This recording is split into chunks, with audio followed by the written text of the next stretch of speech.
तो आइए आनंद coaching centre में आज हम गंगा नदी तंत्र, जो भारत की सबसे बड़ी अफवाह नदी तंत्र है, और ये नदी गंगा नदी जो है भारत की सबसे लंबी नदी है। यह 2525 किमी 2525 किलोमीटर है। इसकी यह कितनी नदियों से बन करके और कौन कौन सा प्रयाग पड़ता है, आज हम ये बताएंगे। आगे इसके बाद कहाँ से कहाँ तक गई है, इस नदी के तट पर कितने शहर बसे हुए हैं, गंगा नदी के तट पर कितने शहर बसे हुए हैं, वो भी हम अगले बताएंगे। पहले हम आज ये बताएंगे कि ये कितनी नदियों से मिल करके गंगा नदी का निर्माण हुआ है। तो देखिए, बद्रीनाथ जो धाम है वहाँ से अलकनंदा नदी आती है। अलकनंदा नदी और धौली गंगा नदी, ये दो नदियाँ आकर के विष्णु प्रयाग में मिलती हैं। और जब ये दोनों नदियाँ विष्णु प्रयाग में मिलती हैं तो यहाँ पर एक चीज़ ये है, जिस नदी का ज़्यादा गहराई होता है वह आगे बढ़ती है, और जिस नदी का गहराई कम होता है वह आगे नहीं बढ़ती। अलकनंदा नदी की गहराई ज़्यादा होने के कारण अलकनंदा नदी फिर आगे बढ़ जाती है, और यहाँ पे धौली गंगा और अलकनंदा नदी का जब यहाँ पर संगम होता है तो ये विष्णु प्रयाग बनता है। विष्णु प्रयाग, इस दोनों नदियों के मिलन को हम क्या कहते हैं? विष्णु प्रयाग। अब आगे अलकनंदा नदी आगे बढ़ जाती है। फिर आगे नंदाकिनी नदी मिलती है। नंदाकिनी नदी आकर के मिल जाती है यहाँ नंद प्रयाग में। नंदाकिनी नदी जो है यहाँ आकर के नंद प्रयाग मिल जाती है, और अलकनंदा नदी, ये दोनों नदियाँ मिलकर के एक संगम बनाती हैं, जिसको हम कहते हैं नंद प्रयाग। दोनों नदियों के मिलने को प्रयाग कहा जाता है, जैसे संगम। तो ये दोनों अलकनंदा और नंदाकिनी नदी जब जहाँ मिलती हैं इन्हें नंद प्रयाग कहते हैं। ये फिर आगे देखिए, नंदाकिनी नदी का गहरा कम होने के कारण आगे अलकनंदा नदी गहराई होती है। अलकनंदा की गहराई होने के कारण वो आगे बढ़ जाती है, तो यहाँ तक अलकनंदा आती है। फिर इधर पिंडारी नदी मिल जाती है। पिंडारी नदी जब मिल जाती है तो यहाँ पर कर्णप्रयाग में पिंडारी नदी मिलती है अलकनंदा से, तो यहाँ पर कर्णप्रयाग होता है। कर्णप्रयाग के बाद आगे अलकनंदा नदी फिर आगे बढ़ जाती है, तो यहाँ पर आकर देखिए केदारनाथ से एक नदी आती है जिसका नाम है मंदाकिनी नदी। केदारनाथ से एक नदी आती है जिसका नाम है मंदाकिनी नदी। ये मंदाकिनी नदी आकर के यहाँ पर रुद्रप्रयाग में और अलकनंदा नदी से मिल जाती है। अलकनंदा नदी से मिल जाती है रुद्रप्रयाग में।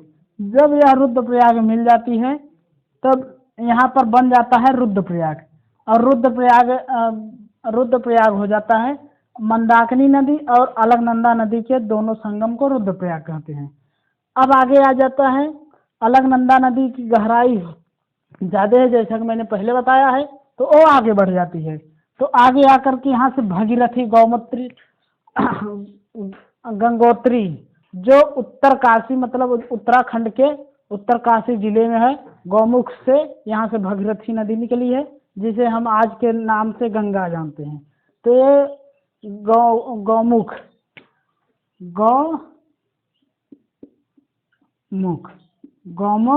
उत्तराखंड के उत्तरकाशी जिले से, उत्तराखंड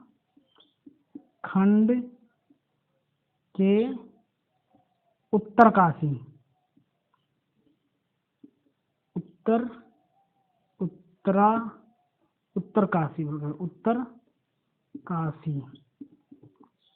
उत्तरकाशी जिले से निकली है। उत्तराखंड के उत्तरकाशी जिले से गौमुख हिमानी है, वहाँ से भगीरथी नदी निकली है। वो आकर के यहाँ पर देवप्रयाग में अलकनंदा से मिल जाती है। जब अलकनंदा से यहाँ मिल जाती है तो यहाँ पर क्या हो जाता है? संगम हो जाता है, तो यहाँ पर देवप्रयाग हो जाता है। इसके आगे यह बढ़ जाती है नदी, तो यह जब आगे बढ़ जाती है यहाँ से, तो भगीरथी को हम लोग गंगा के नाम से जानते हैं, अतः इसका नाम गंगा यहाँ से पड़ जाता है। गंगा इसे गंगा नदी का निर्माण हो जाता है। गंगा नदी का निर्माण हो जाता है। इसके आगे यहाँ पर आकर के प्रयागराज, जो कि यूपी का प्रयागराज है, यहाँ पर यमुना नदी मिलती है। यमुना नदी जो है वह यमुनोत्री से निकली हुई है, वो आकर के प्रयागराज में मिल जाती हैं। तो यहाँ पर हो जाता है संगम। संगम संगम यहाँ पर हो जाता है संगम। ये यमुना नदी है, यमुना नदी। यमुना नदी, अब देखिए ये यमुनोत्री से निकली है, यमुनोत्री। यह नदी जो है यमुनोत्री से आई है। यह दिल्ली से होते हुए, हरियाणा से होते हुए यहाँ यूपी में आ जाती है। यूपी में यहाँ प्रयागराज जो है संगम लगता है, जहाँ वहाँ पर आके मिल जाती है। इसके आगे देखिए, अब इसके बाद यहाँ से यह उत्तर प्रदेश के यूपी प्रयागराज से होकर के यहाँ से गंगा नदी गहराई ज़्यादा होने के कारण यहाँ पे यमुना नदी खत्म हो जाती है। यमुना नदी का अब यहीं पे समापन हो जाता है, इसमें गंगा नदी में मिल जाती है। इसके आगे गंगा नदी बढ़ जाती है। इसके आगे गंगा नदी बढ़ जाती है, जो कि जाकर के झारखंड, वहाँ बिहार से झारखंड, झारखंड से पश्चिम बंगाल, आगे जाके बंगाल की खाड़ी में समुद्र में मिल जाती है। तो आगे का मतलब अभी हम आगे का बता रहे हैं। पहले अब एक बार इधर देख लीजिए फिर से। बद्रीनाथ से कौन नदी निकली है? अलकनंदा नदी। बद्रीनाथ से अलकनंदा नदी, जो आकर के धौली गंगा से मिल जाती है, फिर विष्णु प्रयाग बनता है। आगे फिर अलकनंदा गहराई ज़्यादा होने के कारण अलकनंदा आगे आ जाती है, और यहाँ से नंदाकिनी नदी मिलती है, जिससे नंद प्रयाग बनता है। और फिर आगे अलकनंदा नदी का गहराई ज़्यादा होने के कारण आगे अलकनंदा ही आगे आती है, इधर आ जाती है। तो इधर से फिर पिंडारी नदी मिलती है। पिंडारी नदी जो मिल जाती है तो यहाँ पे कर्णप्रयाग बनता है। कर्णप्रयाग, यहाँ से फिर पिंडारी नदी का ऊंचा होने के कारण, अलकनंदा की गहराई ज़्यादा होने के कारण अलकनंदा नदी और आगे आ जाती है। तो यहाँ पर केदारनाथ से जो एक नदी आई है मंदाकिनी नदी, वह यहाँ पर मिल जाती है रुद्रप्रयाग में। रुद्रप्रयाग में जब मिल जाती है तो इसे यह रुद्रप्रयाग मिल जाती है, तो यह रुद्रप्रयाग हो जाता है, और दोनों नदियों के मिलने को रुद्रप्रयाग कहते हैं। अब इधर देखिए फिर अलकनंदा आगे बढ़ जाती है, तो यहाँ से भगीरथी जो है गंगोत्री गौमुख उत्तराखंड उत्तरकाशी जिले से निकली है, गौमुख हिमानी से यह भगीरथी नदी आती है, जिसको हम आज के नाम से गंगा जानते हैं। यह आकर के देवप्रयाग मिलती है। आगे फिर इसका नाम गंगा पड़ जाता है। गंगा नदी आगे बढ़ती हुई जाती है। यूपी में यमुना नदी की लंबाई जो है 1376 किलोमीटर है। 1376 किमी 1376 किमी है यमुना नदी का।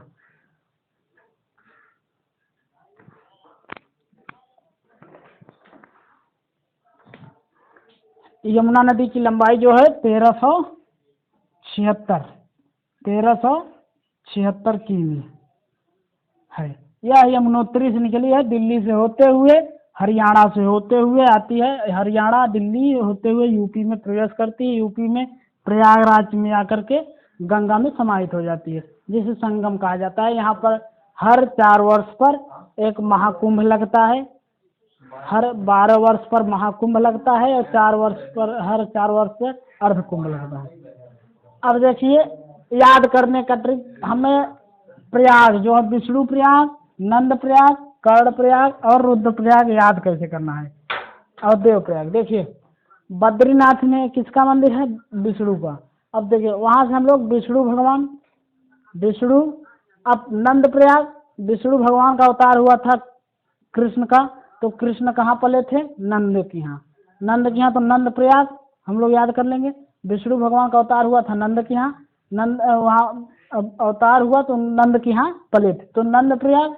अब आगे आइए, देखिए एक कर्ण, आप कृष्ण भगवान के कान का जो कुंडल है उसे कर्ण कहते हैं, तो ये आप कर्ण के हिसाब से समझ लीजिए, उनके कान के कुंडल के हिसाब से। अब आगे देखिए रुद्रप्रयाग। अब देखिए केदारनाथ में किनका मंदिर है? भोले शंकर रुद्र भगवान, तो उनके नाम से हम लोग रुद्रप्रयाग जान जाएंगे यहाँ पर, भोले शंकर के नाम से। तो जो केदारनाथ में भगवान है उनका ही रुद्र नाम है, तो उनके नाम से ही यह रुद्रप्रयाग पड़ा है। अब आगे देखिए, अब देखिए इधर से कृष्ण भगवान और इधर से इनका मतलब शंभुनाथ जो रुद्र हैं, इनका आकर के यहाँ पे मिलन होता है, तो सभी देव यहाँ पर मिल जाते हैं, तो यहाँ क्या हो जाता है, देवप्रयाग। तो हम लोग इन्हें कैसे, देखिए अब यहाँ पर आकर के जब मिलते हैं तो जहाँ पर आके मिलते हैं वहाँ पे देवगढ़ हो जाते हैं, तो यहाँ पर क्या हो गया, देव। अब भगीरथी नदी जो आई यहाँ पे मिली, अलकनंदा नदी आई यहाँ पे मिली, तो यहाँ पर क्या हो गया, देवप्रयाग। इसके बाद आकर के यूपी के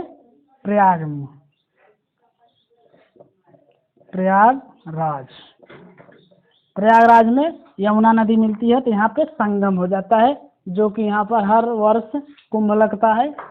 अब आगे हम इसे कल अगले वीडियो में बताएंगे, गंगा नदी आगे किन किन शहरों से जाती है, और ये भी गंगा नदी कितनी सहायक नदियाँ और हैं, ये भी हम कल वीडियो में मतलब आने वाले वीडियो में बताएंगे।